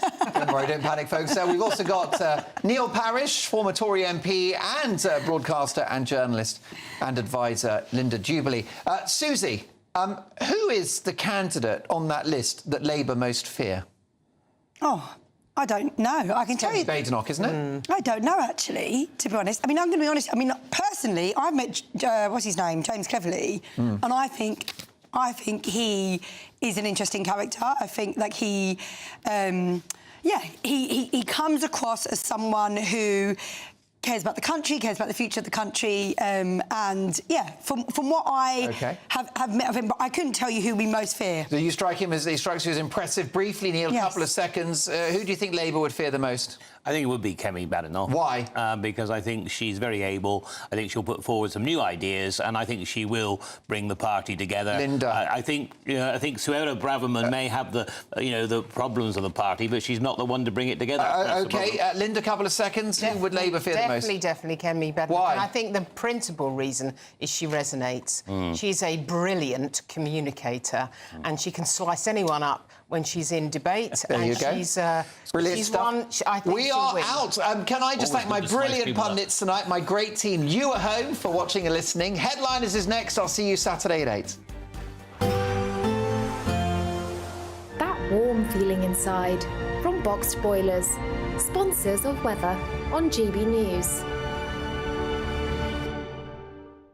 Hello there, welcome to your latest GB News weather forecast from the Met Office. High pressure in charge the next few days. It stays largely dry and warm, plenty of sunshine, though turns increasingly humid, and we see the risk of thunderstorms increasing as we get towards the middle of the week as this area of low pressure moves in from the south. Something to stay tuned to over the coming days. But for the rest of Sunday and overnight, it's a quiet night to come. Plenty of clear skies across England and Wales. Thicker cloud across Northern Ireland, perhaps into southern Scotland, could give 1 or 2 light showers. And temperatures for the vast majority holding up in double figures, 12 to 16 Celsius to start Monday, and a dry note for many. If we zoom into Scotland, we can see a cloudier start here, but some sunny spells. A weak weather front bringing some patchy rain across the Western Isles. A few shallow mists and fog patches quickly clearing. And again, hazy sunshine for Northern Ireland, Northern England as well, but largely dry, temperatures in the mid to high teens. And plenty of blue skies across the rest of England and Wales, and temperatures starting to rise quite quickly as we go through the day, particularly by the afternoon. Some strong summer sunshine developing, blue skies for the vast majority, isolated chance of a light shower across the borders region, otherwise most places dry. This weak weather front just slowly pushes into mainland Scotland, the far west there, but temperatures holding up, generally 21, 22 in the north to around 25 to 29 across parts of England and Wales, so feeling hot in that sunshine during the afternoon. Another sunny start on Tuesday. A weak weather front pushing south may just give a little bit more cloud into northern England, North Wales. Otherwise, most places dry once again, an afternoon shower perhaps over Northern Ireland. Turning increasingly humid as we go through the middle part of the week, temperatures peaking around Wednesday. Looks like things are heating up. Boxed Boilers, sponsors of weather on GB News.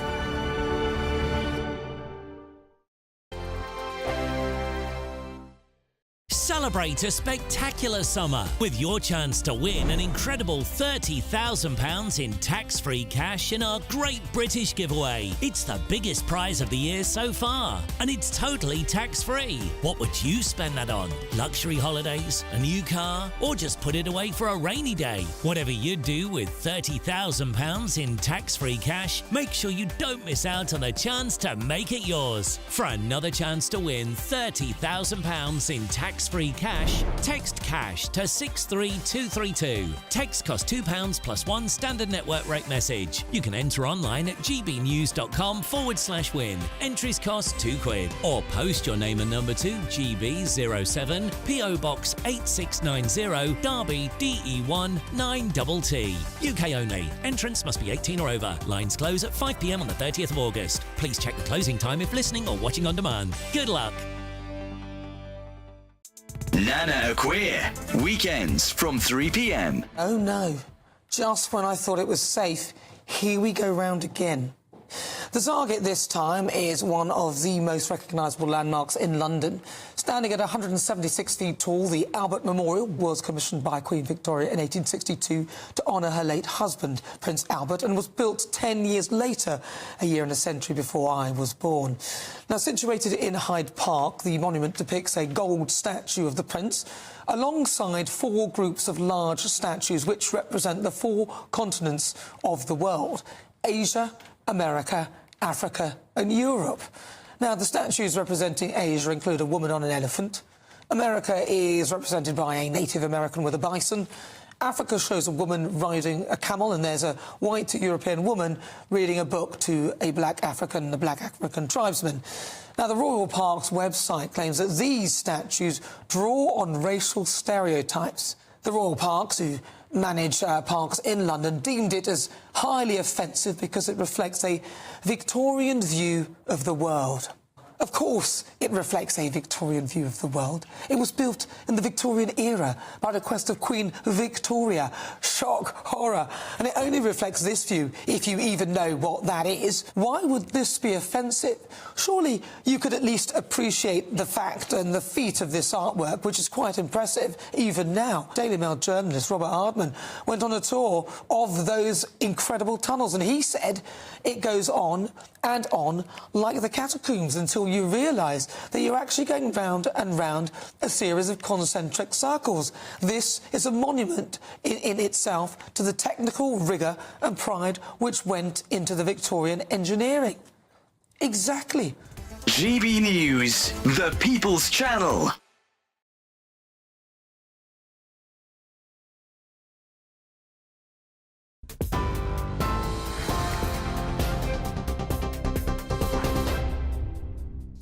Good evening, I'm Ray Addison in the GB newsroom. Our top stories tonight. The Chancellor is expected to announce immediate steps to cut costs on Monday as she unveils a £20 billion black hole in government accounts. Rachel Reeves will pledge to restore economic